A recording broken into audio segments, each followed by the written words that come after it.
Link అవ్వకపోయినా sync చేసుకో. Think different. ఈ కీచైన్కున్న 2 అక్షరాలే మనకు ఆయుధాలవచ్చు. మన కంటికి మంచిగా కనిపించే గొప్పవాళ్లే దుర్మార్గుల్లా కనిపించొచ్చు. చూద్దాం ఏం జరుగుతుందో.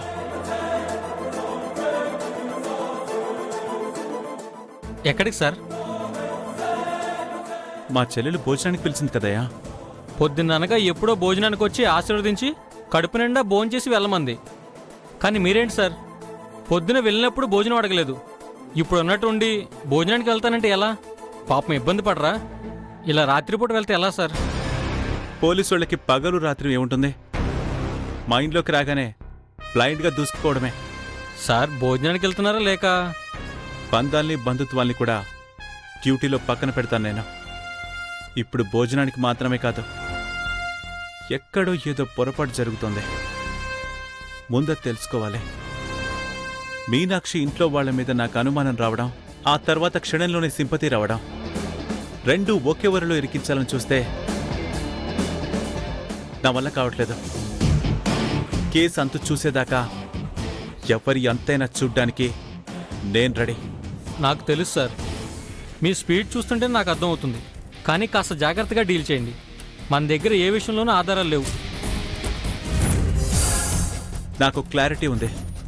ఎక్కడ నొక్కాలో ఎక్కడ తొక్కాలో నాకు బాగా తెలుసు.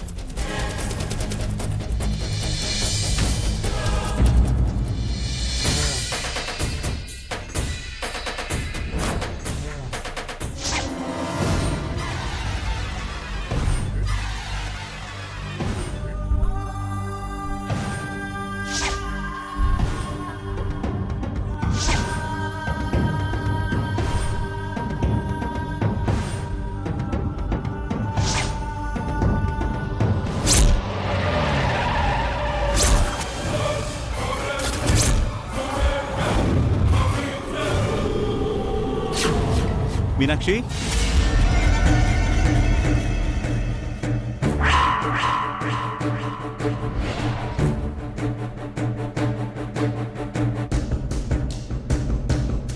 వీడు మళ్ళీ వచ్చి తగలడ్డాడేంటి? ముందు వీణ్ణి ఏదైనా లంచం కేసులో ఇరికించేసి సస్పెండ్ చేయించాలి. శంకరన్నయ్య, ఈ సమయంలో వచ్చావేంటి? మళ్ళీ ఏదైనా ఆధారం దొరికిందా? పోలీస్ ఆఫీసర్గా తప్ప మీ అన్నయ్యగా ఇంటికి రాకూడదా మీనాక్షి? అయ్యో అలా అని కాదన్నయ్య, నువ్వు నేరస్తుని పట్టుకునే పనిలో తిరుగుతున్నావు కదా, అందుకని అలా అడిగానంతే. మధ్యాహ్నం పరిహాడావిడిలో భోజనం చేయకుండా వెళ్ళిపోయాను కదమ్మా. నా చెల్లెలు బాధపడుతుందేమో అని ఇప్పుడు భోంచేసి వెళ్దామని వచ్చాను. చాలా సంతోషం అన్నయ్య. చిన్నదినా, అన్నయ్యకి భోజనం ఏర్పాట్లు చూడవా?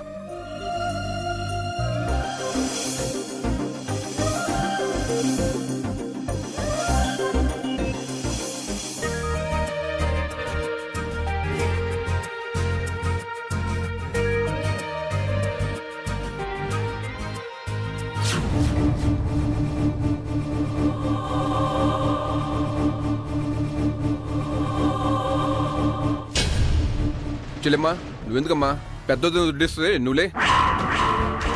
రోషిని, నువ్వు వడ్డించు.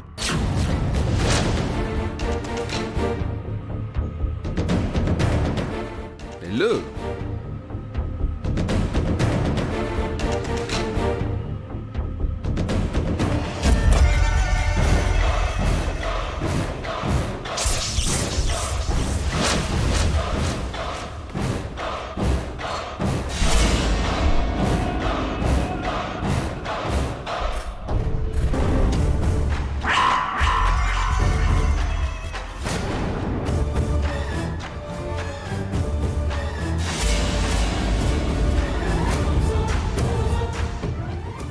కార్తిక్ మీద మాత్రమే కాదు, రోషిణి మీద కూడా ఎందుకో అనుమానం వస్తుంది. Something is wrong. నాకు వడ్డించేటప్పుడు మీ చేతులు ఎందుకు వణుకుతున్నాయి? మీకు పోలీసులంటే భయమా లేక కొత్తవాడినన్న బెరుకా?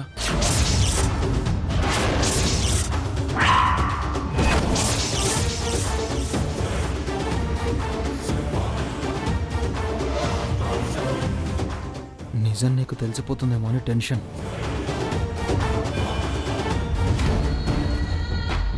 పని చేయించుకోవడమే తప్ప ఇలాంటి పనులు చేయడం అలవాటు లేదు కదన్నయ్య. అందుకే కంగారుగా ఉంటుందేమో. ఆ, అంతే. చిన్నదినా, నువ్వు వడ్డించు.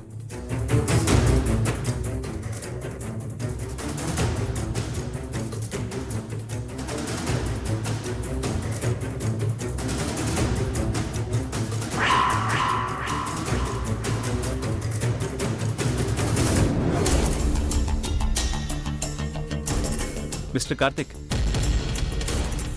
మనిద్దరం ఒకరికొకరం పరిచయం అయ్యామే తప్ప ఇంతవరకు మాట్లాడుకునే అవకాశం రాలేదు.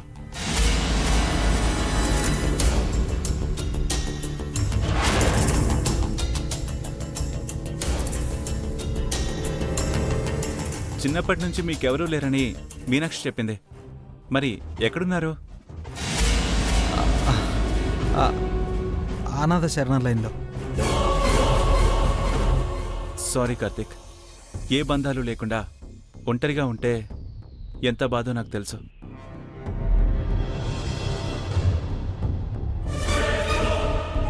అవును కార్తిక్, ఎక్కడ అనాథ శరణాలయంలో ఉన్నారు?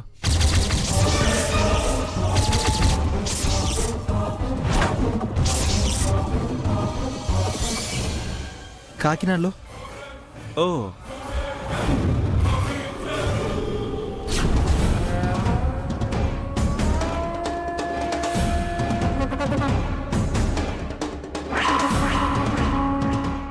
మీ పేరు కార్తికేనా? ముందు వెనుక రాజు, రవి, రాజేష్ కానీ అలాంటివి ఏమైనా ఉన్నాయా? ఏంటన్నయ్య ఆ ప్రశ్నలు? తోకలేమి లేవు, కార్తిక్ అంతే.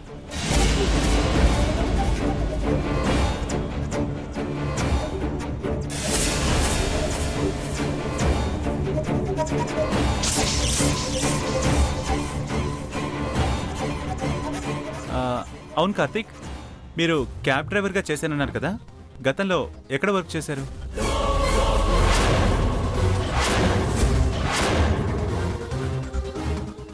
ఎవరింటి దగ్గర డ్రైవర్గా ఉద్యోగం చేశాడంట అన్నయ్య.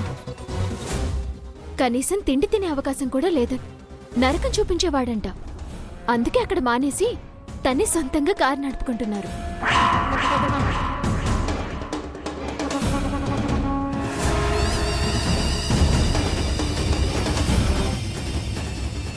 మీరు తిప్పే టాక్సీ ఏది?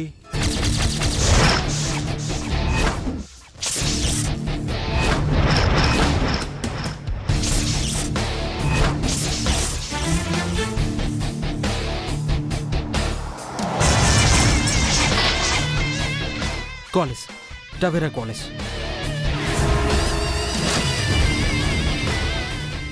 సిగ్నల్ క్రాస్ అయిన క్వాలిస్ ఒకటి ఉందని చెప్పారు.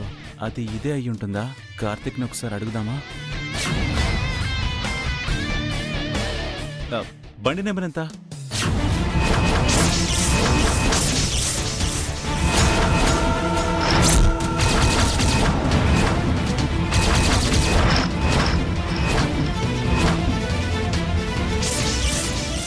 నంబరు అది. ఏంటన్నయ్య ఇది? అన్నయ్యలా వచ్చానని చెప్పి పోలీసులా ప్రశ్నలు వేస్తున్నావు. మా ఆయన్ని నేరస్తుని చేస్తున్నావా? అది కాదమ్మా, నేను నీ పోలీస్ ఉద్యోగం పోలీస్ స్టేషన్లో చేసుకో, ఇంట్లో కాదు. ఆయనది చాలా మంచి మనసు, అంతే సున్నితమైనది కూడా. ఇలా మాట్లాడి ఆయన మనసుని కష్టపెట్టకు.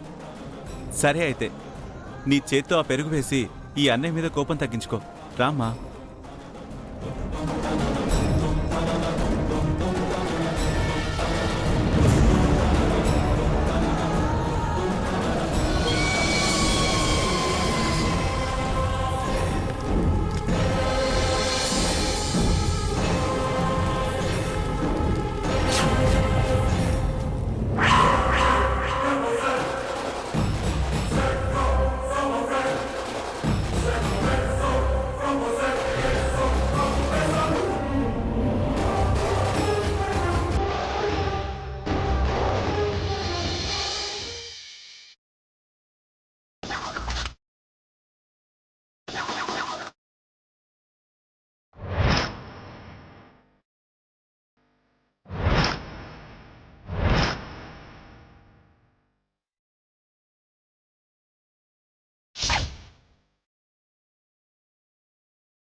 అనాథ శరణాలయంలో.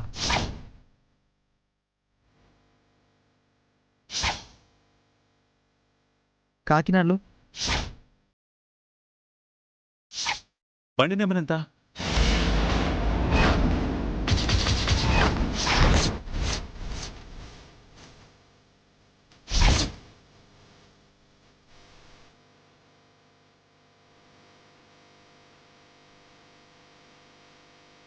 శంకరన్నయ్య, ఆ?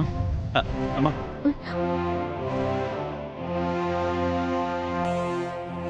నా మీద ప్రేమతో శంకరన్నయ్య ఈయన అడిగిన ప్రశ్నలకు మధ్యలో అడ్డు తగిలి నేను సమాధానం చెప్పాను. ఏమైనా అనుకున్నాడో ఏమో. ఆయన నువ్వు అడిగిన ప్రశ్నలకు నేను సమాధానం చెప్పడమే కాక కొంచెం కఠినంగా మాట్లాడి నీ మనసు బాధ పెట్టాను. తప్పుగా అనుకోకన్నయ్య.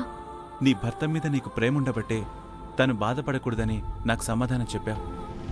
ఈ అన్నయ్య మీద నీకు చనువు ప్రేమ ఉన్నాయి కాబట్టి చిరాకు చూపించావు. నా చెల్లెలి గురించి నాకు తెలీదా మీనాక్షి? నిజం చెప్పాలంటే కార్తిక్ని ప్రశ్నలతో ఇబ్బంది పెట్టినందుకు నేనే నిన్ను క్షమాపణ అడగలమ్మా. అయ్యో, అదే మాట అన్నయ్య. ఈ ఇంటి ఉప్పుతేనే నేను పోలీస్ ఆఫీసర్ అయ్యానమ్మా.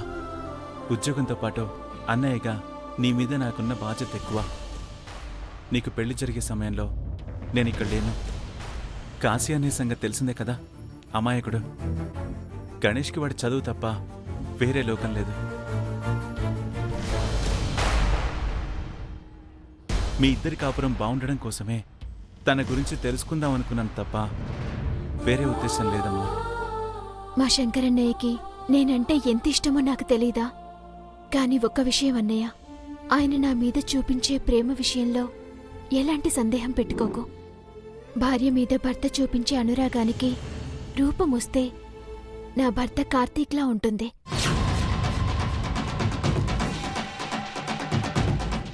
ఎవరూ వేలెత్తి చూపించలేని వ్యక్తిత్వం ఆయనది. నువ్వేమో నీ భర్తని దేవుడి కంటే ఎక్కువగా పూజిస్తున్నా. మాకేమో కార్తీక్ ప్రవర్తన మీద ఎందుకు అనుమానంగా ఉంది. నా మనసు చెప్పిందే నిజం అనిపిస్తోంది, కానీ నేను ఎటూ తేల్చుకోలేకపోతున్నాను.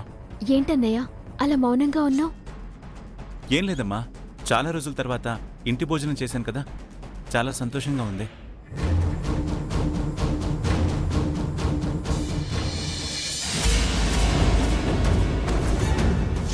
అవును కార్తీక్, ఎక్కడ అనాథ శరణాలయంలో ఉన్నారు? మీరు తిప్పే టాక్సీ ఏది? బండి నెంబర్ ఎంత?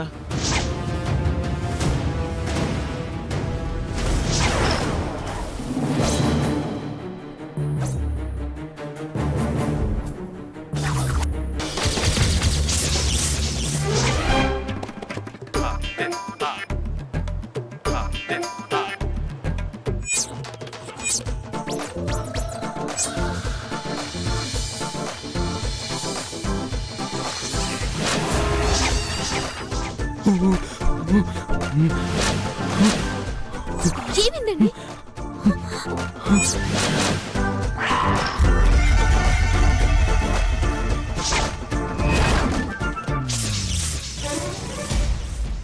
ఏమిటి, ఏమైంది?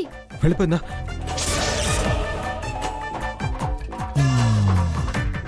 దేని గురించి వెళ్ళిపోయిందా అంటున్నారు?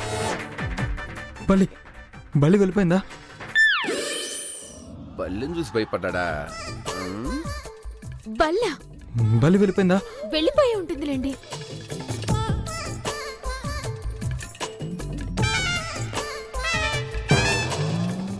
అమ్మాయ్యా. బల్లిని చూసి భయపడుతున్నారా? అవును మీనాక్షి, బలంటే నాకు చాలా భయం.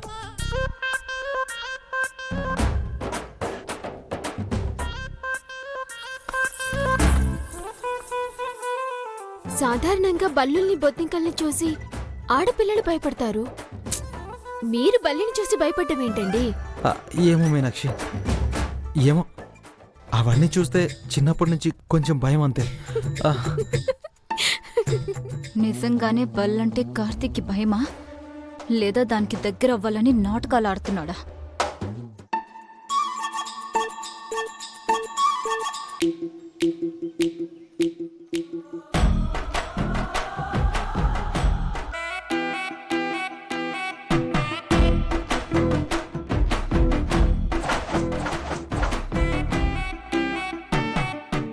అమ్మో బల్లి బల్లి బల్లి బల్లి బల్లి ఆ, బల్లి వదలండి. అమ్మో బల్లి ఎక్కడా? అదిగో అక్కడ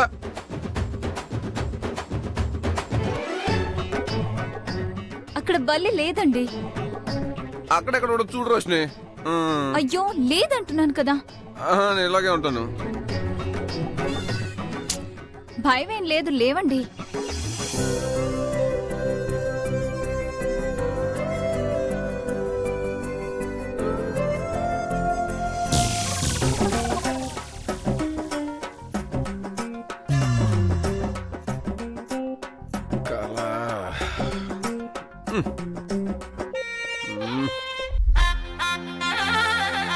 బలి బలి బలి బలి బలి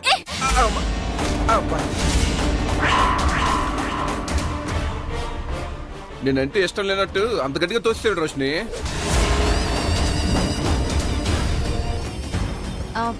అయ్యో నిజంగా సారీ అండి.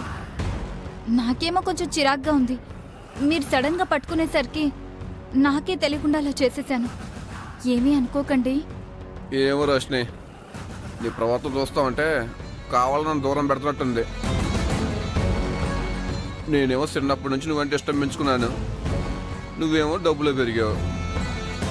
మీ నాన్నమ్మ పెళ్లికి ముందన్నట్టు ఈ నూనె కంపెనీ దగ్గరకు వస్తుంటే కంపు కొడుతుందా ఏంటి?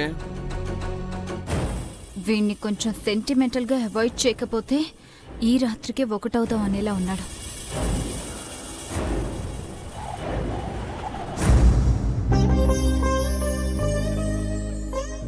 నూనె కంపు మీరు చేస్తున్న పని వల్ల మీ శరీరానికి ఉంటుంది.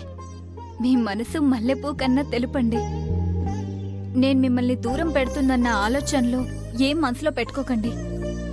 నేను మీతో చెప్పినట్టు మీనాక్షికి చూపు రాగానే మావయ్య గారు మళ్ళీ ఇంట్లో పుట్టే ముహూర్తం పెడదాం. అమ్మ కూడా కావాలని అడిగాను కదా రోషిని. అలాగేనండి, మీరు ఎలా అంటే అలాగే.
అయ్యో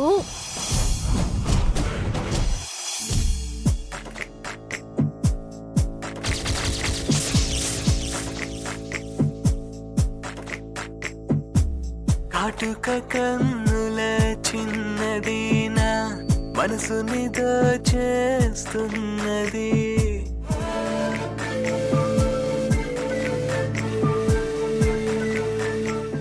ఏవండి, మీ తలతో నా తలని ఇంకొకసారి కొట్టండి, లేకపోతే కొమ్ములు వస్తాయి. నువ్వు కూడా ఇలాంటివి నమ్ముతావా? నమ్మకమో కాదు, రెండోసారి తలలు కొట్టుకుంటే పోయేదేముంది? ఒకవేళ నిజంగా కొమ్ములు వస్తే మనిద్దరం ఎలా ఉంటామో ఊహించుకోండి.